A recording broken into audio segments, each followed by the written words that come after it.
আমি স্বাভাবিকভাবে এর আগে উথলিয়াতে অনেকবার গেছি। আমি যাব পাবনাতে মূলত। ১৮০ টাকার ভাড়া ৩০০ টাকা যাচ্ছে। আসলে এখন কি বলবো, আসলে এর প্রশাসনে এটাতে দৃষ্টি দেওয়া আমি মনে করি যে উচিত। নির্বাচন এমনিতেই আজকে মাসের ১০ তারিখ, অনেক ফ্যাক্টরি স্যালারি দেয়নি। আমার ফ্যাক্টরিতে আমি পর্যন্ত স্যালারি দেয়নি, কারণ দেশের অবস্থা তো ভালো না। ১৮০ টাকার ভাড়া ৩০০ টাকা কেমনে যাবে মানুষ? আসলে যেহেতু নির্বাচনের বন্ধ, জি সবাই আসলে ভোট দেওয়ার জন্যই দেশে যাচ্ছে। জি।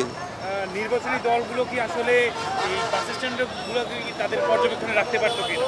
হ্যাঁ, সেটা উচিত ছিল আমি মনে করি। কারণ অনেকে সবাই তো ভোট দেওয়ার উদ্দেশ্যেই যাচ্ছে।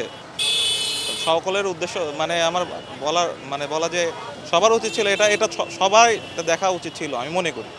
আসলে কর্তৃপক্ষ যদি তারা নিজেরা সদয় না হয় তাহলে তো আমাদের কিছু করার নাই। এখন আমরা তো বাধ্য, আমাদের যাইতেই হবে। না, এখান থেকে বের হয়ে আসা তো অবশ্যই আমাদের জন্য জরুরি। কারণ বিভিন্ন সুযোগ পাইলেই ওরা দ্বিগুণ তিনগুণ ভাড়া বৃদ্ধি করে দেয়, সেটা তো কারোর জন্য এটা স্বাভাবিক বিষয় নয়। এটা অবশ্যই সমাধান করা দরকার, যদি সেটা সম্ভব হয় আর কি।